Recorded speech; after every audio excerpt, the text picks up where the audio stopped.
Hey guys, it's Roman. Welcome back to my YouTube channel. If you haven't already, make sure you click that subscribe button and turn on that notification bell so you know whenever I'm posting my next video. So yes, you saw my thumbnail right. Today's video is going to be about blowjobs.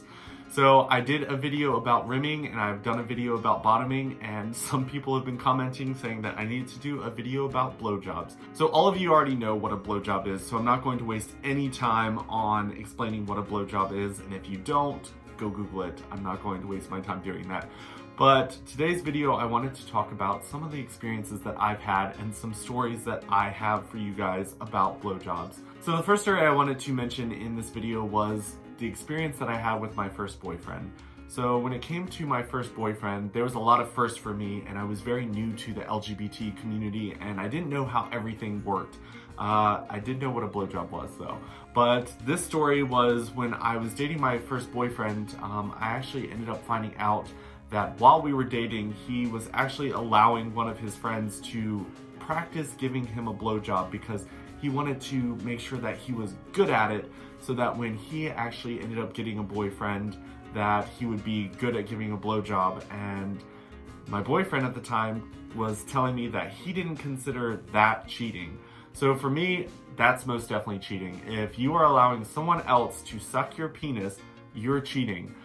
So he was saying that he was doing it as a friend and that it wasn't considered cheating at all. And for me, honestly, when it comes to your lips being on someone else's penis or someone else's lips being on your penis, and you're in a relationship and it's not your boyfriend's lips and you're not in an open relationship, it's cheating. So I ended up staying with him for a while just because, like I've said in other videos, if you haven't watched them, go check them out. I talk about this relationship a few different times in some of my videos, but I stayed with him just because I wanted to be just with one guy. I didn't want to be that type of person that dated tons of different people. So I really didn't want to leave him. I just wanted to fix things. And honestly, it never got to the point where he apologized for that. It was just something that he said I needed to get used to. But he said that he wouldn't do it ever again because now he knew that in my head that was considered cheating. But for me, I feel like, you know, that's cheating. There's no way that you think that allowing someone else to give you a blowjob, even if it's you helping them, is not considered cheating. So the next story I wanted to talk about is when I was dating this guy who loved going to the gym. He worked out a lot. And if any of you guys have ever had a boyfriend where they think that jumping in the shower and just allowing water to hit their body is them cleaning themselves, you'll relate to this story a lot. So I was actually dating this one guy when I was living in Harrisonburg, and he had a really small penis. So when it came to giving him a blowjob, there was no chance that I would ever gag just because it didn't make it to the back of my throat. But one night when it came to me giving him a blowjob, I went down there and he had just taken a shower, because I most definitely, if any of you guys know, I'm a germaphobe, would not go down on someone if they are dirty and sweaty from the gym. I went down there after he took a shower, and when I was like getting ready to give him a blowjob, I literally gagged because it smelled horrible. It was like all the body odor that he had was just like wet. So you know when like a dog is wet, it just smells horrible? Well, when someone is not using soap and they think that just splashing it with water cleans it, it smells ratchet. It is horrible. And I went down there and I gagged.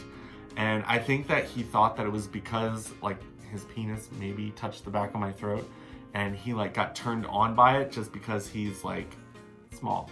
So for him, it was just like, oh yeah, like I'm finally able to choke him. And I'm like, no, I am literally going to puke on you if you don't go put soap on yourself and clean yourself. You smell horrible down here. And I feel like I really offended him, but for me, like no one could have gone down there. Even if you were extremely turned on, as soon as you got down there, it would have been, couldn't do it anymore. So the next story that I wanted to share with you guys was not actually one of my stories, but one of my friend's stories. Not going to share her name just because I feel like that would be a horrible thing to do, but she was actually one of those goody people that she had never done anything sexually with anybody, and then she just decided, hey, I want to experience something and I don't want to wait until marriage. So she ends up going to this party and she ends up going home with a guy and giving him a blowjob. and she ends up getting chlamydia in her throat. Like I've said in previous videos, we were freshman counselors, so when it came to her going to the nurse, this is someone that she works with on a regular basis, and the nurse was just like, hey, have you ever been sexually active? And she was just like, she wanted to say no, but she was like, yes. And she's like, I believe that you have chlamydia in the back of your throat. It doesn't look like a sore throat. It looks like, and she just kind of showed her a picture of what chlamydia looked like in the throat. And I was just like, oh, that really sucks. Her first time ever, and she gets chlamydia in the back of her throat.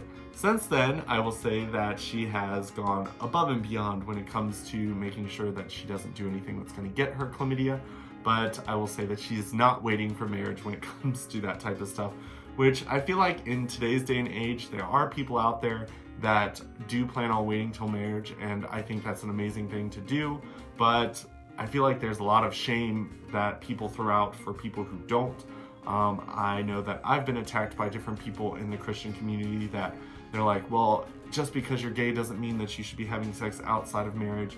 And it's just like all this stuff that I feel like shouldn't be out there. I don't think that when it comes to other people's lives, you should be able to have any say in that. If they want to be able to do that type of stuff before marriage, then that's their life. Just leave them alone. Hopefully you guys enjoyed this video. If you have any crazy stories like mine, please leave some comments in the comment section below. Love hearing from you guys. And if you haven't already, go check me out on Instagram, Facebook, Snapchat, and Twitter. Got all of those. Post tons of different things on there as well.